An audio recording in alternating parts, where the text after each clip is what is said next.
Welcome to Mormon Book Reviews, where an evangelical encounters the restoration. I'm your host, Stephen Pynakker, and I got myself a homie here we are become fast friends. His name is Chris Granzow. Welcome to the show. Thank you, Stephen. I'm honored to be here. I'm so bad with names, folks. Forgive me. And of course, I have a last name, Pynakker, so I'm used to that, getting butchered all the time as well. Yeah. Well, I want to let you all know that, a series of remarkable events transpired since Saturday morning. Now, many of you know, and I might even see if Nehemiah wants to put this on his channel as well, but you all know that I had Dr. Nehemiah Gordon on my program. He's one of the top Hebrew scholars in the world.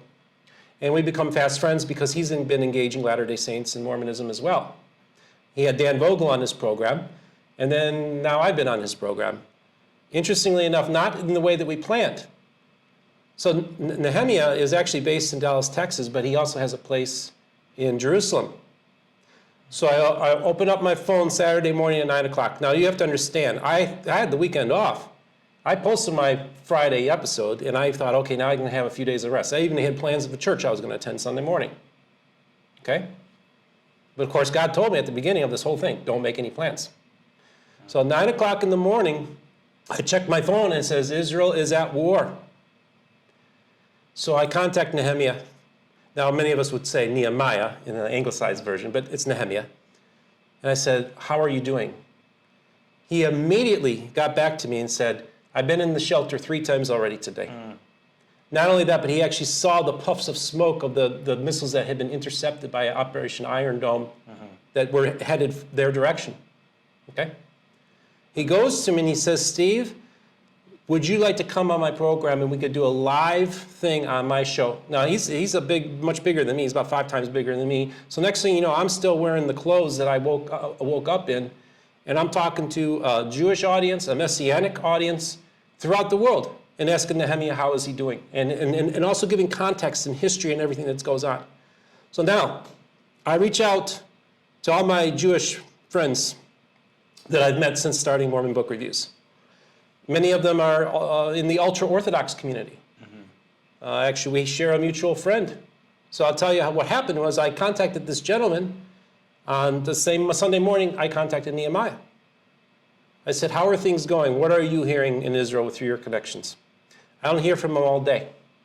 But then, shortly after sunset, I get a ding from him on Facebook Messenger. You see, he had been doing the Sukkot and all that in 48 hours, and of course, that Sunday is actually an important day. Supposed to bring out the Torah and dance with it, right? Yeah. Well, it's the turning back of the Torah. Turning back. Oh, okay, got it. Thank you. Now, this guy is really great. I can't wait to have you start to get to know him because he's really awesome. But I want to give some context here. So I hear from him. I notice it's just after sunset.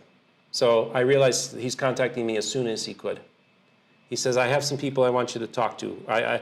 These are, so I said, okay, so then he got me in connection with you, okay? And a little over 24 hours ago, we didn't know each other. But folks, this gentleman was on the last seat of the last plane out of Israel. So this is really, you just literally had just come from Israel the day before we were talking. Let me tell you, there was a series of miraculous events that occurred that have caused this conversation to happen today. We talked about it over lunch. It's not coincidental we're sitting here at the beautiful campus of Southeastern University here in Lakeland, Florida. For my Latter-day Saint audience, I want you to understand that this college comes from the Pentecostal tradition, which of course those are people who came out of the Azusa Street revival in 1906 when we had this great move of the Holy Spirit and the reestablishment of tongues and many things, the gifts of the Spirit.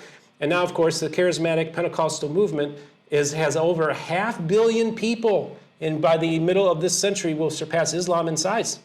Talk about a last days, end time movement, right? Yeah. Right? So this is sponsored by the Assemblies of God, which is one of the I believe is the largest Pentecostal denomination in America and one of the largest in the world. So I want to thank also for the use of their studios as well. All right, that was a long-winded introduction. I could talk for another 10 minutes, but I know this guy can talk a lot too. And I really want you to share with the audience, first of all, your experience in Israel.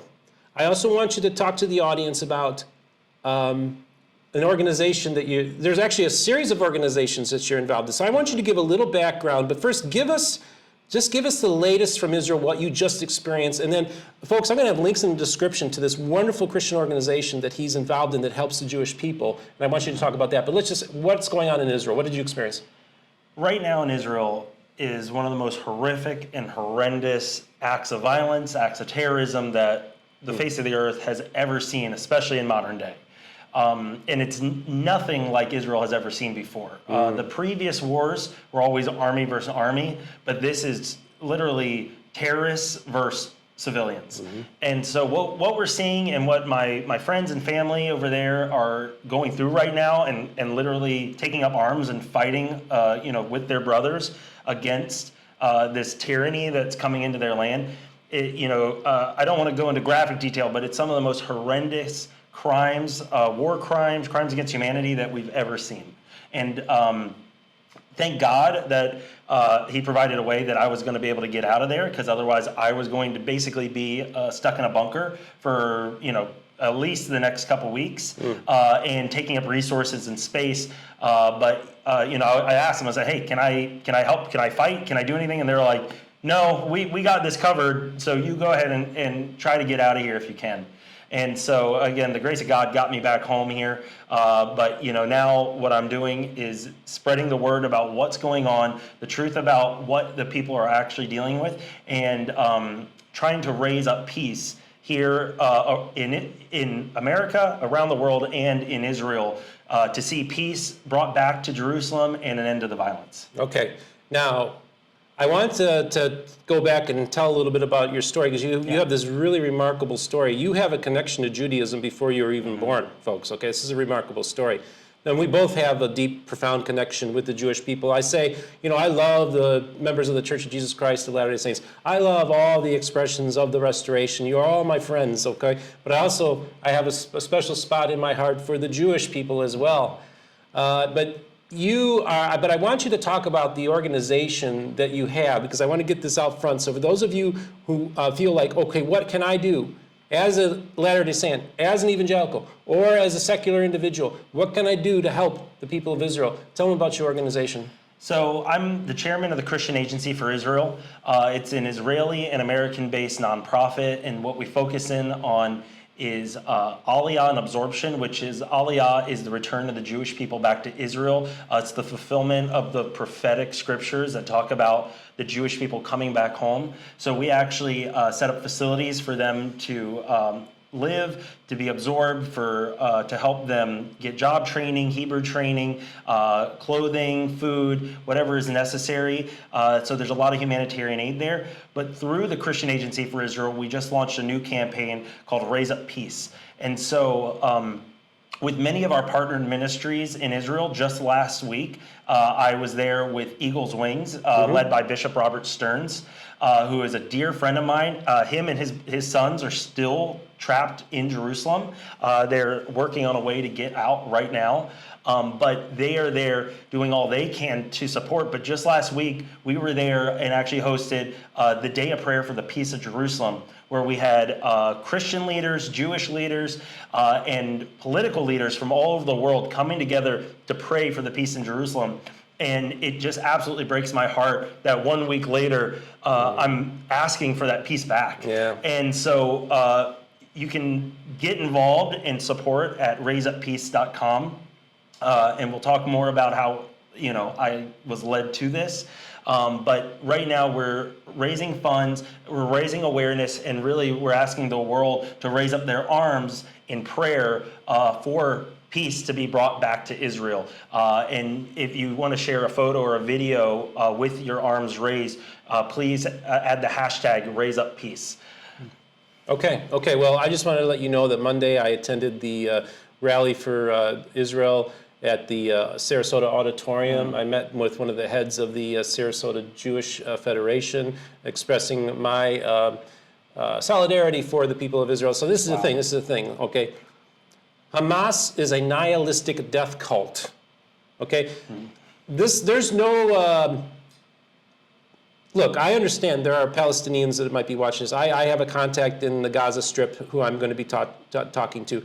I recognize the big picture, but I think we can all be united against Hamas who, as a result of their actions that they took on the Jewish people, now their own people are going to suffer in the Gaza Strip. And they're not just targeting the Jewish people. They're also targeting the Palestinian and the Arabs. There's many, many Christian Arabs that I'm friends with in Israel, and just Palestinians that I'm deep friends with, and they are in mortal danger alongside the Jewish people that live in Israel and all the American tourists and international tourists. So they're indiscriminately targeting everybody. So, and just so you know, that they're, like I was taught when I was in Nehemiah's, when I get really emotional, I have a hard time pronouncing Nehemiah's name properly. That gets to me, but I'm still learning it. But the thing is that he was saying that many of the names of the dead that they're seeing in Israel are Arab names. Yeah. These would include Arab Christians, these would include the Muslims. But also Monday when I was at the rally, a gentleman was talking to somebody he's a friend of his, his name's Mohammed, and that family's lived in Israel for 700 years. Wow. And their son or some family member was an ambulance driver at that rave, was there, okay? And he's a Muslim, but he was among those who were kidnapped.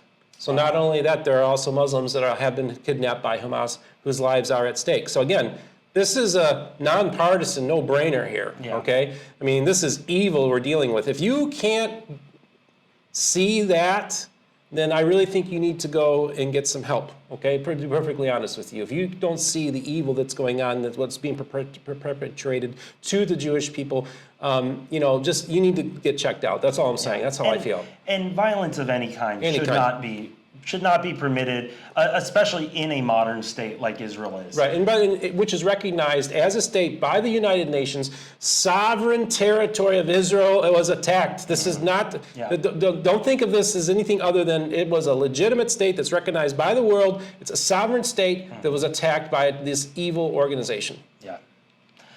So again, what we're seeing is some of the most horrific things, the killing of men, women, babies.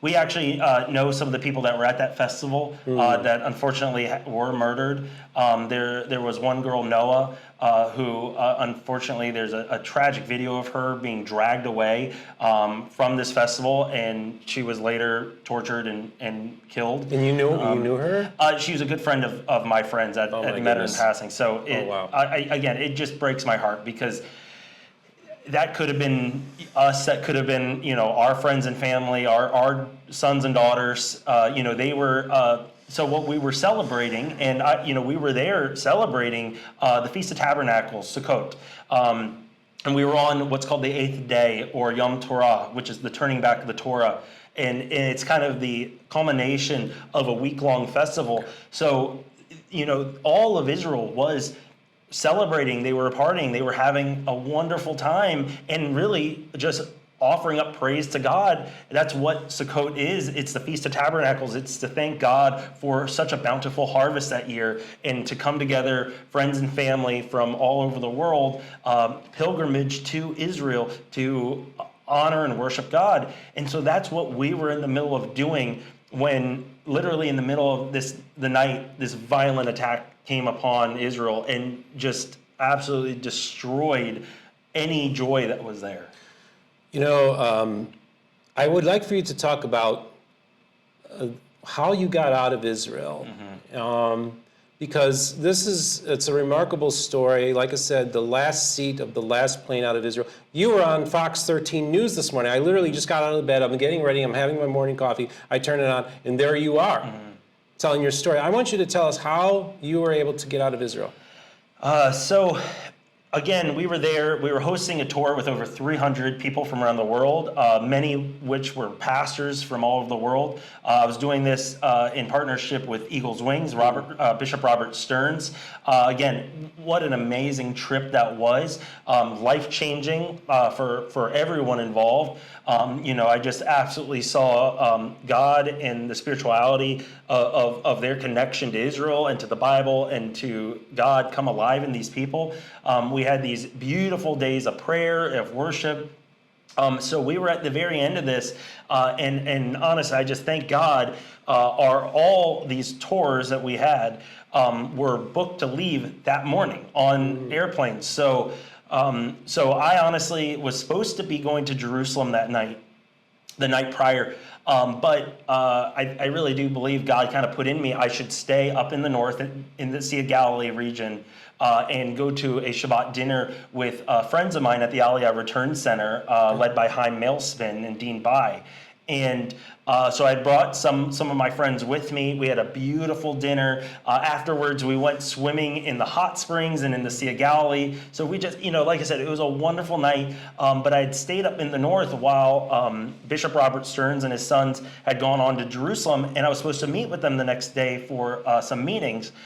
So I stayed that night, and I get a phone call very early in the morning from one of my other business partners there who runs the tour boat companies on the Sea of Galilee.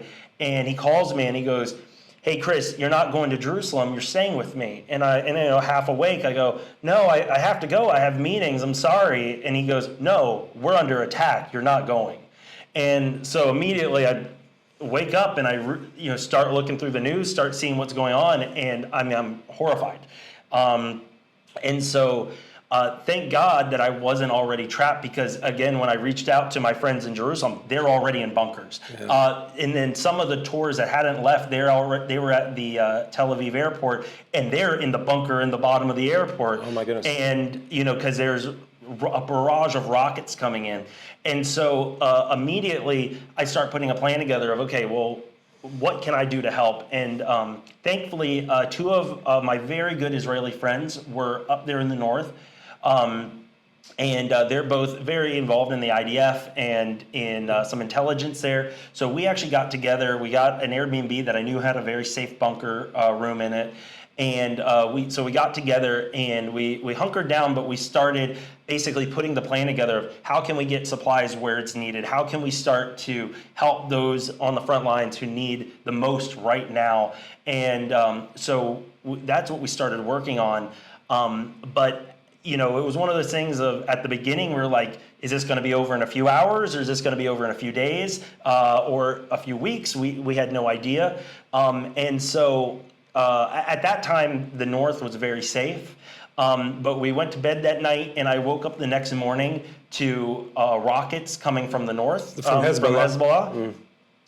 And then I talked to some of my other partners over there who are very connected, and essentially told me, if your friends are getting called into the army to serve and fight, which they were, and if I was going to be on my own, to get out now. They were, it wasn't like a question of like, maybe this is a good idea, or if you should do this. It was like you should work on a plan to get out right now. And thankfully we had already gotten all the tour out of there. And so I immediately went online, started looking at flights. Everything was a few days out, but after refreshing a few times, somehow a flight popped up that was an hour and a half from that time. And so I didn't even look at the details on it or where it was going or what. I just booked it and said, I went to my buddies that were there and I said, hey, if I'm going to get out, I got to go right now. So I grabbed what I could carry. I left a lot of stuff there, but I grabbed what I could carry and just jumped in the car. Me and one of my best friends, Yosef, over there, and his dog, Roka, we piled in the car, and I just took off towards Tel Aviv. And again, that's about an hour and a half drive away, and the flight was leaving in an hour and a half. Okay. And I also know I'm driving towards an active war zone. And so along the way, I'm going about 100 miles an hour, just weaving in and out of traffic because I'm trying to make up as much time as I can. Along the way, I passed probably about 40 or 50 tanks, some stationed in strategic locations, but many were on flatbeds heading south, going to the border, which I later now have seen that they are lined up, basically creating a wall of tanks. But I was just weaving in and out of them. One really interesting to note, though, is the sense of calm over the nation. Here in Florida, when there's hurricanes and whatnot, everybody runs to the store, they get water, toilet paper, all the gas is gone. Yeah. None of that was happening in Israel. I was the only one frantically driving, but that's because I had a deadline to meet.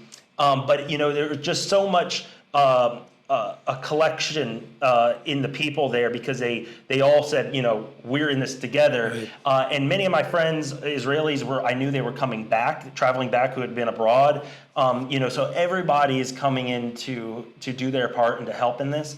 But again, miraculously, we made it to the airport on time. I said goodbye to my friend Yosef, and I don't know how, but I think I set a world record for the fastest person ever to get through airport security. I just went straight up to the front of each line, and they just pushed me through. And even then, I had gotten to a central point after I got through security, and I was just so out of breath. I was so exhausted, and there were some amazing guys there that I just happened to walk up to. I think they were either Swedish or Norwegian, but I had my big bag with me. I just shoved everything in last second, and I just asked them, I said, hey, can you help me carry this to my gate at the end of this long hallway? And, I just can't do it. And one of them jumped up and was like, I got you. Mm-hmm. And so he grabbed it, we ran down, and probably a minute before they shut the door, wow. I got onto that plane. It was a fully packed out plane, and we were, thankfully, within a few minutes after that, we were on our way to London. Wow. And and so it was a whirlwind few days for me. Just absolutely wild, because you're trying to process what's going on while also being, me personally, I'm like, what can I do to help? And then again, at the same time, some of my best friends and some of my best friends, their children are being called up to fight and serve. So my heart is breaking, because I know they're going to face danger. I know they're going to face this evil that Hamas has brought to their land. And, I just want to do more for them. I want to be able to be there for them, support them. But I knew, and I had a peace in my heart, I'm not going to be able to do the most I can here in Israel, trapped in a bunker. If I can get out and get back to America, that's where I'm going to be able to raise support. I'm going to be able to spread the word. I'm going to be able to inspire the world to pray, mm-hmm. and to call on God to intercede on behalf of Israel. And so that's why I came back, and that's why today I'm doing what I'm doing. So, many of you know my journey, of my story about being an atheist for a very long time, just recently getting back into faith, kind of a deconstructed Christian, and trying to put the pieces back together. And one of the things that God told me when I first started the channel, he said, don't make any plans. So I made plans, for the weekend. I was supposed to take the weekend off. Mm-hmm. God had other plans for me, you see? Wow. But I also think that when I consider the steps that it took to bring us together, now, I acknowledge the fact that right now there's horrible things being done to people in Israel right now, okay? There are people dying in Gaza right now. So I don't want to make a sign that, look at these two white guys in America are talking about how God blesses them. I acknowledge our privilege in that sense, right? Mm-hmm. Okay, so let's put that out there, okay? I recognize that. But I also want to say that, what was so fascinating to me was I did 3 phone calls in a row yesterday morning. I'm waiting to hear from our mutual friend who got us initially. He said, okay, I got a few people I want you to talk to. And so at the time, I'm talking to Dr. Christopher Thomas, who's one of the leading Pentecostal theologians in the world, and he's the president of the Book of Mormon Studies Association. And he was driving to Washington, D.C. Remember Washington, D.C. He's on his way to Washington, D.C. And we talked for about 45 minutes. He's telling me how the conference went. It went really well, by the way. It was a fantastic conference. And Dr. Kyle Bashir's, another evangelical Christian, gave probably considered to be the best presentation at the group. So I just want to, it was a wonderful thing, because this is having groups talk to each other, don't normally talk to each other, bringing interfaith relations together, which I think is one of the goals of this channel, and also what Christopher's doing. But Christopher, I go to him at the end of the phone call. I said, Christopher, I ask you this question every 6 months. Christopher, when am I going to see you in Lakeland? Because he knows a lot of people in the faculty here at Southeastern. He's with the Pentecostal Theological Seminary in Cleveland, Tennessee. And he comes down here and does works and gives lectures and works with a lot of the scholars here. I said, next time you come to Lakeland, and it's been a while since he's been here, I said, we'll go out for lunch and we'll spend the afternoon with each other. That's what I told him. So I'm driving to Costco. I thought, wasn't that really interesting that, this is the key thing though. At the end of the phone call, I get a message from our friend, and I see a phone number pop up that he sends me. And it's a 202 area code. And I thought, I think that's a Washington, D.C. area code. And I almost said something to Christopher about it, but I thought, well, is it 202 or 212? Because I always get New York and Washington mixed up. So I didn't say anything to him, but I thought, oh, Washington, D.C. Okay, that's interesting. So then I call you right away. As soon as I get off the phone with Christopher, I say, Christopher, I got to go. I got somebody I got to call. I call you. And I'm like, another Christopher. Yes, that's right. Another Christopher. That's right. Even that. And I'm just like, we started talking. And I think it came up about having a Washington, D.C. area code. I assumed I was talking to somebody in Washington, D.C. And I go to him and I say, well, I live in this Christian community in Bradenton, Florida. He says, oh, I'm in Lakeland. I'm like, whoa. And then next thing you know, we started talking about the logistics of maybe getting a studio. And I remember as I'm driving to Costco, I'm thinking, wow, isn't that interesting that I'm talking to Christopher who's driving to Washington, D.C.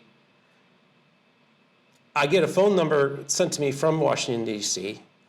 I talked to Christopher about meeting him here at Southeastern University for lunch here in Lakeland. And next thing you know, I'm having this guy who's in Lakeland. Whoa, using a D.C. phone number. Then I'm like, I'm driving to Costco. This is like the third time I said I'm driving to Costco. So now we get to the story. I'm driving to Costco, and I pieced it together. I thought, wasn't that interesting that you have Washington, D.C. and Lakeland and Southeastern all brought up all together like that? Yeah. That was, I thought, interesting coincidence. And so then I'm like inside Costco, and I get a phone call from you. And you go and you say, Steve, I found a studio. It's on the campus of Southeastern University, using their studio. And we also, by the way, had lunch together beforehand as well with Christopher. Yeah. Just the wrong Christopher. No, it turned out to be the right Christopher. So for me, so many things have had to have lined up that I almost have to say, is this all one big coincidence, or is the hand of God here? I think I can think as a skeptic or as a theist. I think it's remarkable either way. Yeah. And so many things happened to you that were remarkable to be on that last seat of that last plane. Yeah. So a little over 24 hours ago, we didn't know each other. Now we are breaking bread with each other, and we are here as two believers who are Christians in solidarity with Israel. And I think it's God's hand on this endeavor. And so, I don't know, what do you think? No, it's amazing. It's like I said, I'm honored to be here and be speaking with your audience today. I know for a fact that God's hand is very much on this and very much on your life as well. You were sharing your testimony and your life story with me earlier, and I can see God working all throughout your life and really in what brought you here today. You're a true bridge builder, and you are bridging a gap that many are afraid to bridge. Yep.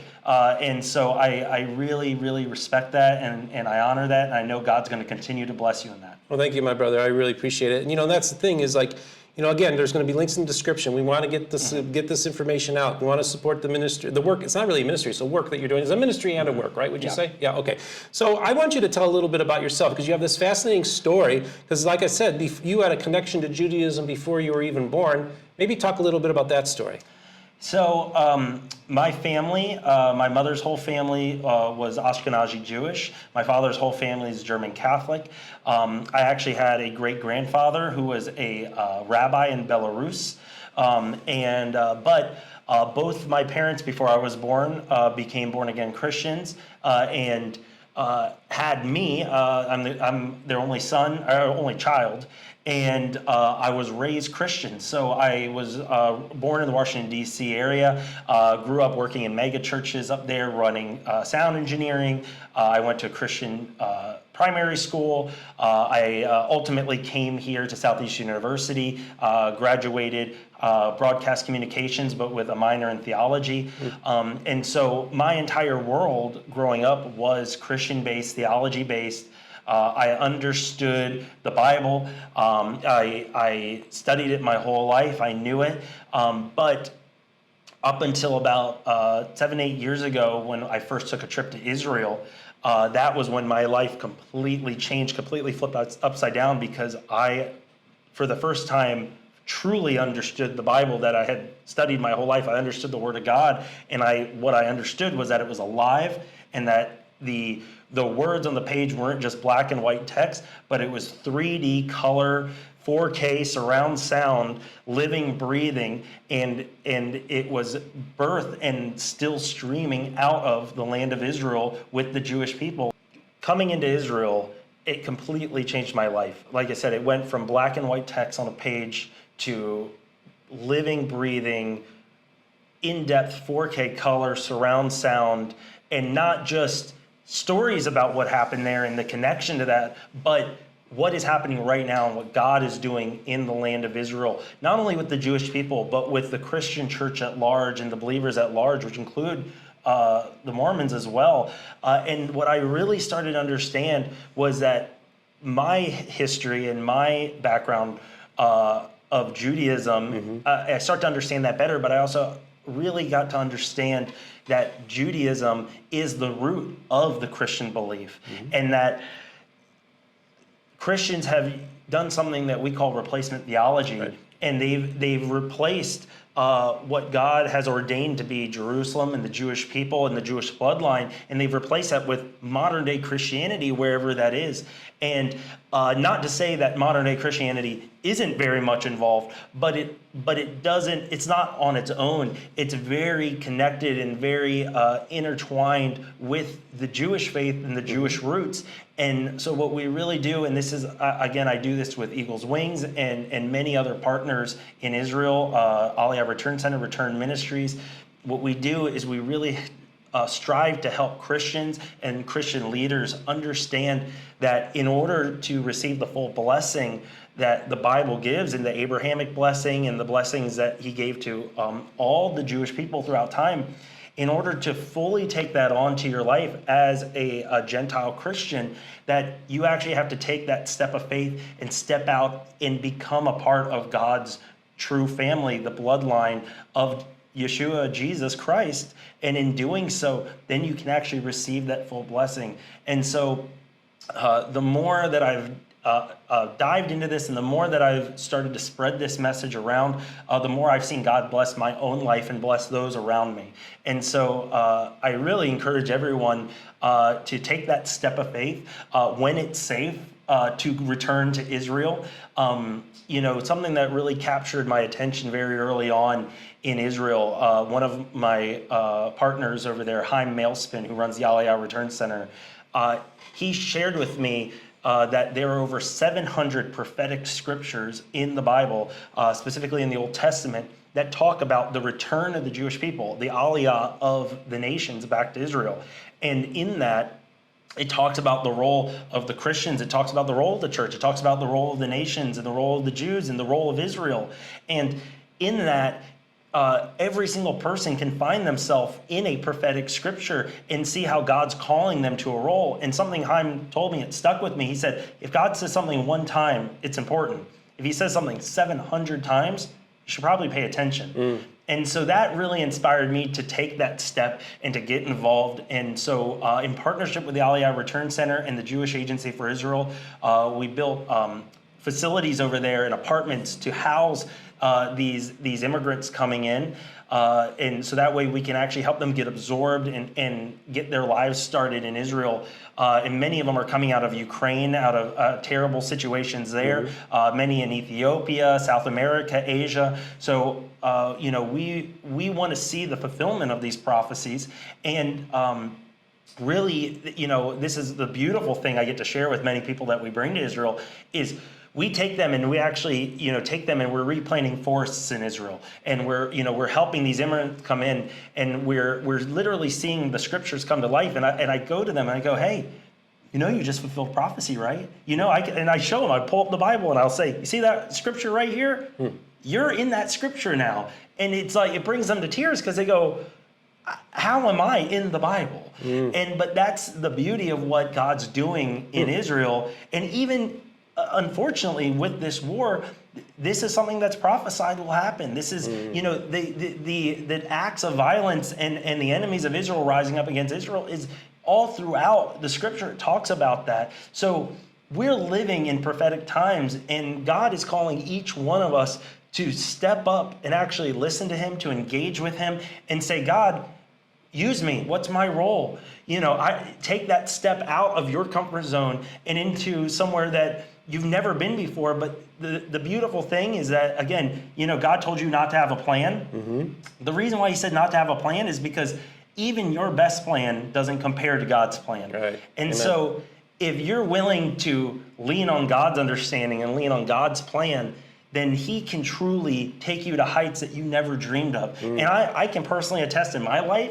that's what happened, where again, I thought I had it all figured out in Christendom, but until I stepped into Israel, until I stepped into God's world, then it just rewrote my entire life's plan. And so now I've been involved in meetings and in conversations and projects and opened up to things that I would have never dreamt about. I own tour boats on the Sea of Galilee. Yeah. And, the largest tour boat operator on the Sea of Galilee, that's your company. Yes. Yeah. So, and again, I would have never been able to be partnered in that unless I was willing to take that step.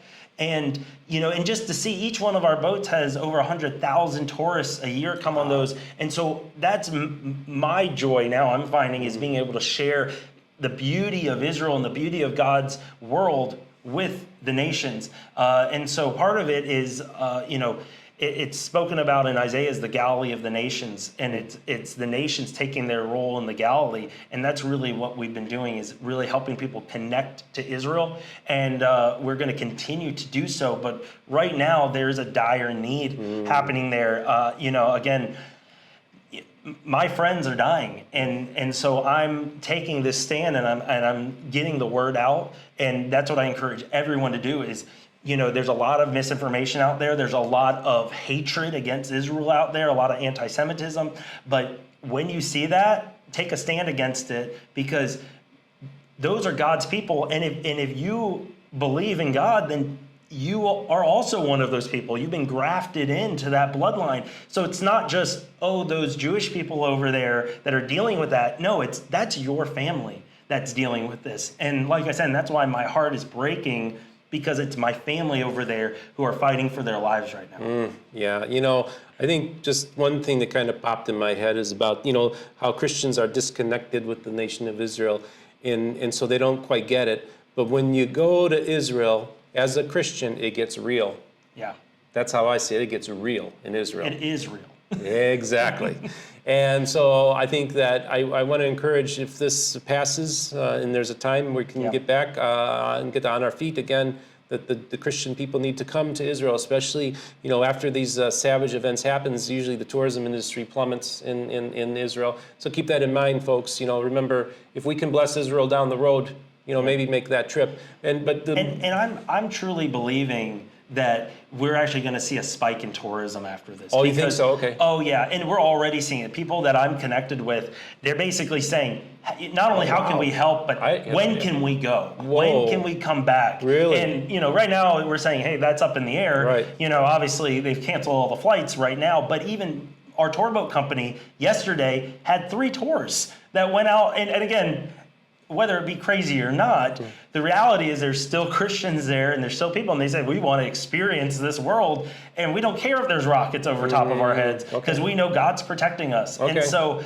but really that's something that if you're interested in coming to Israel, both through the Christian Agency for Israel and our partners in Eagle's Wings and others, we host many, many tours to Israel. I think we have over 100 booked for next year. Wow. So, Lord willing that those will happen. I'd love to see many of your audience join us. We can even maybe host a tour of your own, and you could join Stephen here in Israel. Wow. Well, don't make any plans. Don't make any plans. Well, I want to say, this is a real blessing to hear this. And this is the thing, of course, it's well documented, this close relationship that the American evangelicals have had with Israel for quite some time now. Yeah. Not that long ago, a lot of anti-Semitic things were being taught from pulpits. Not that long ago in the evangelical world. But now we've turned that corner. And now the greatest allies of Israel in the world are the evangelicals in America in particular. So, but I also want to talk about another group. I am wearing this shirt. It says Joseph Smith for president. Did you know that first of all, did you know he ran for president? Did you know that he was the very first presidential candidate assassinated in America? And did you also know that he arguably was the very first pro-Zionist candidate running for president of the United States in American history? Oh, wow. And there's a history there and I was talking about with Nehemiah as well as with Jason Olson about the Mormon apostle named Orson Hyde. And we were talking about there's a Hyde Park. Yeah, there's a Hyde Park in Chicago. Yeah, there's named after Hyde Park in London. And Nehemiah is walking. He's like, what's a Hyde Park doing here? And he goes in there and he finds out that this park was actually dedicated officially by the church in 1979 by Spencer W. Kimball. Went there, blessed the land, and that was the spot that another thing happened at, was that Orson Hyde was sent by the prophet Joseph Smith to go serve a 2-year mission to Jerusalem, okay? But on his way, and John E. Page was supposed to go, but he didn't, and there's the consequences for him not following that role. But Hyde went to Europe and met with a bunch of Ashkenazi rabbis and told them, it's time to go back home. It's time to go back to Zion. Which is Aliyah. Yeah.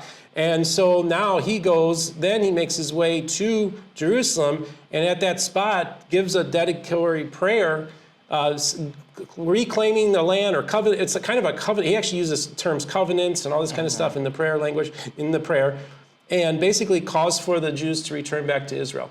Wow, and this was in 1841, long before evangelicals were doing this kind of stuff. And so you could argue that early Mormonism was proto-Zionism, okay? Yeah. And so, and of course we know that the Book of Mormon is written firstly to the Jews. It's even in their own scriptures. So the role of Israel and the Jewish people have played a major role in the formation of Mormonism. And not to say that Josiah Sexius was the rabbi that he was the son of a very prominent rabbi from New York who actually was the one that taught the prophet Joseph Smith in 1835 at the School of the Prophets, I believe they were calling it then, Hebrew, and he finished top of his class, or one of the top marks in his class. So that's where Joseph Smith learned Hebrew, was from this. And how does a son of a prominent rabbi from New York make his way to the backwoods of Ohio to train the Mormon prophet in Hebrew? It's an interesting thing, to say the least. Yeah. But then there's one last tie that I want to tie in here too within Mormon theology, is that, of course, many Latter-day Saints believe that Zion will be built in Independence, Missouri. The temple will be built, and that it's either the city of Enoch or the New Jerusalem will go there. It looks like we'll have something in Jerusalem, and we'll also have another. This is according to Mormon theology. We'll also have this very important holy site in Independence, Missouri, where a temple will be built, okay? And what's so amazing is that in the 1940s, President Roosevelt was a rabid anti-Semite. They could have bombed Auschwitz, but they chose not to, okay? He knew about it, all right? He chose not to. He comes from the old, he's Dutch Reformed establishment that traditionally could be somewhat anti-Semitic during that time, unfortunately. Yeah. But he was a typical Easterner. They all kind of were all anti-Semitic at that time. But what happens, he dies in office, and who replaces him? Well, Harry Truman. And Harry Truman is a good friend of Israel. Yeah. As a matter of fact, I was researching Harry Truman. He actually he had Jewish neighbors that he would do work for them on the Sabbath so that they didn't have to. So he had a deep pronounced connection to the Jewish people. But where is Harry Truman's hometown? Independence, Missouri. So the man who helped the Zionist cause was from a land that the Latter-day Saints believe will be Zion. Oh, wow, that's amazing. That's an amazing, I don't know, that's a pretty amazing connection when you stop and think about it. So there's a lot of interesting things going on here that I think that maybe, because I'm in this unique position to kind of be able to put all these pieces together and try to maybe, there's a lot going on here. It's very interesting, isn't it? And so that's how I see it. So we have the evangelical world, we have the Jewish world, we have the secular world. Most people in Israel are secular. Let's face it. It's only about a third of the people there are religious, right? So you got that, and then we got the American evangelical world, and we have Latter-day Saints. And see, we're all united in one for the people of Israel. Is that correct, my friend? Yeah, and that's what I'm believing. Yeah. Because that's where we have to fight, and we have to stand up and support Israel. Yeah, and that's the key thing. My brother, I just want to thank you so much for doing this, man. You are an awesome human being. Much. A brother in Christ, and a fellow supporter of Israel. And folks, I just want you to address the audience. What can Latter-day Saints, what can evangelical Christians, and many people from all different faiths throughout the world, all kindreds and tongues, what can they do to help the people of Israel? Well, first is stand up, be educated, and speak the truth. That is by far the most important thing you can do, because there's going to be a lot of evil that rises up and tries to speak against what God's doing in Israel. And that's where, us who believe in what God's doing, we're called to stand in that gap. beyond that, like I said, we're starting this Raise Up Peace campaign. So if you're willing to post a video or share a photo on any of your social medias with your hands raised up, and either in worship, in prayer, in whatever you do, but raising your hands in solidarity for the peace in Israel, and hashtag Raise Up Peace. That way we can start this movement so people can actually openly see that we are collectively standing with Israel. And we're even working to launch a bigger version of this campaign where 24 hours we have people praying for Israel and raising up their hands. So you'll be able to find out more about that at raiseuppeace.com, which is a part of the Christian Agency for Israel. And if you are able to donate and support, right now, again, my friends and family are there on the front lines fighting against evil, fighting against tyranny, and fighting for the lives of the innocent in Israel. They desperately need medical supplies. They desperately need protective gear. They desperately need transportation. And so I'm working directly with the ground operations there in Israel to see that these needs are met. So every dollar, everything that you can donate will go directly to help. Something I'm committed to with the Raise Up Peace movement is that 100% of everything donated is going to fund these resources. Because again, I'm more worried about them than myself. And so if you're able to donate, if you're able to give, that would be an immense blessing to Israel. And one of the most beautiful scriptures that I know has been true in my life is those who bless Israel will be blessed, and those who curse Israel will be cursed. And so I'm calling on you to bless Israel, and in so you will be blessed, but you will also be sharing that blessing with the world. And so again, that's what we want to do, is raise up peace in Israel and be praying for the peace of Jerusalem. And what's the name of your website?